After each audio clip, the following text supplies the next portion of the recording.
सुप्रभात। हिंदी की कक्षा में आपका स्वागत है। आज का जो हमारा उपविषय है वो रहेगा कक्षा 8वीं सूरदास के पद। तो यहाँ हम इसका भावार्थ भी देखेंगे और हम वो भी देखेंगे कि किस तरह से पठित पद्यांश को हम सोल्व करते हैं। ठीक है। मैया कब ही बढ़ेगी चोटी। यहाँ पर सूरदास ने श्री कृष्ण और माता यशोदा के बीच जो बातचीत हुई है, प्रेम भरी वार्तालाप का यहाँ वर्णन किया है।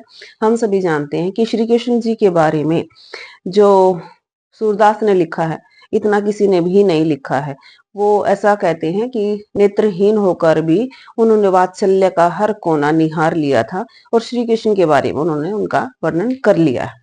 ठीक है। तो मैया कभी बढ़ेगी चोटी। जैसे छोटे बच्चे को माँ ये कहकर दूध पिलाती है कि बेटा जल्दी से दूध पी ले और आपकी चोटी बढ़ जाएगी, तो यही बात उन दोनों के बीच में, माँ बेटे के बीच में हो रही है। तो श्री कृष्ण जी अपनी मैया किससे, यशोदा से कह रहे हैं कि मैया मेरी चोटी कब बढ़ेगी। कितनी बार मोही दूध पियत भई, मुझे दूध पिए कितनी देर हो गई। यह अजहू है छोटी, यह तो आज भी छोटी है, या मैं कितने दिन से लगातार दूध पीता आ रहा हूं और लेकिन मेरी ये चोटी तो अभी तक छोटी है। तू तो कहती बल की बेनी, बल बलराम की बेनी, बेनी होती है चोटी। तू तो ये कहती है कि बलराम की चोटी की ज्यों जो मतलब जैसे हवा हो जाएगी है लंबी मोटी, कि जिस तरह से बलराम भैया की चोटी लंबी और मोटी है उस तरह से मेरी भी चोटी मोटी हो जाएगी अगर मैं दूध पीऊंगा। काढ़त गुवत, काढ़ते हुए, जैसे बालों को हम कंघी करते हैं फिर उनको उनकी चोटी बनाते हैं। नहावत, जय ही, और नहलाते हुए उनको धोते हुए, ये सारी चीजें करते हुए जो तुम्हारी चोटी है ना वो नागिन सी भूई लेटी ऐसी लगेगी, जिस तरह से भूई, भूई मतलब जमीन पर, जमीन पर जैसे कोई काली नागिन लेटी होती है मोटी सी, तो ऐसी तुम्हारी चोटी क्या करने से, बालों को धोने से, उनकी चोटी करने से और बहाने से वो चोटी आपकी हो जाएगी। काचो दूध पियावत पची पची, पची पची बार बार, तुम मुझे बार बार कच्चा दूध पिला देती हो। कच्चा दूध वो होता है बेटा जो हम निकालते हैं और निकालते उसमें बिना पानी के, उसी समय हम उसको पी लेते हो, कच्चा दूध होता है। देती ना माखन रोटी, और तुम मुझे मक्खन और रोटी नहीं देती हो। सुर, सुर यहाँ सूरदास जी, चिर जियो दो भाई। सूरदास जी कहते हैं कि दोनों भाई, कौन कौन, हरि हलदर, हरि श्री कृष्ण और हलदर बलराम की जोड़ी, की हरि श्री कृष्ण और बलराम की जोड़ी हमेशा चिरंजीवी रहे, मतलब इनकी लंबी उम्र भगवान दे, मतलब उनकी आयु लंबी हो, दीर्घायु हो। तो ये तो हमारा था भावार्थ हो गया। इसके साथ ही हम इसमें से अगर कुछ क्वेश्चन छाट देते हैं, जैसे कवि, कवि और कविता का नाम बताइए। कवि है सूरदास और कविता का है सूरदास के पद।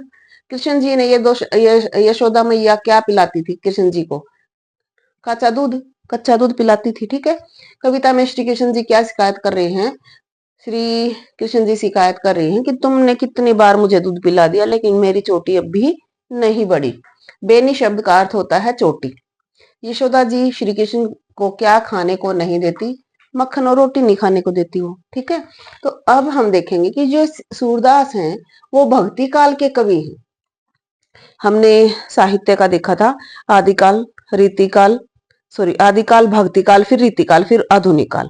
तो भक्ति काल जो हमारा दूसरी, हमारा साहित्य का दूसरा पार्ट है, तो भक्ति काल को भी दो भागों में बांटा था, सगुण काव्य और निर्गुण काव्य।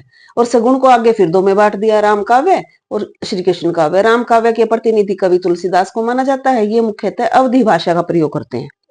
इनका जो काव्य है ना, करते तो ये ब्रिज भाषा का भी है लेकिन ज्यादातर जो भाषा ये प्रयोग करते हैं वो अवधि भाषा होती है। और श्री कृष्ण काव्य जो है उसके प्रतिनिधि कवि, प्रतिनिधि जिन्होंने सबसे ज्यादा लिखा है वो है सूरदास, और इन्होंने ज्यादा, इन्होंने भी अवधि का तो प्रयोग किया है लेकिन ज्यादा जो भाषा यूज की है वो ब्रिज भाषा है। निर्गुण काव्य, निर्गुण काव्य के भी दो पार्ट हैं, संत काव्य और सूफी काव्य। संत काव्य के कवि जो प्रतिनिधि कवि हैं कबीर हैं, क्योंकि वो मानते हैं कि भगवान का कोई रूप रंग आकार प्रकार नहीं होता। और सूफी काव्य मलिक मोहम्मद जायसी हैं।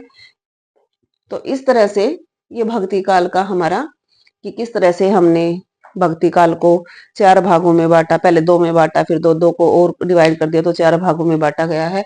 और सूरदास जी कौन से के कवि हैं और इस तरह से हम कबीर कौन सी काव्य धारा के कवि हैं, तो हमें इन चीजों को भी याद रखना चाहिए।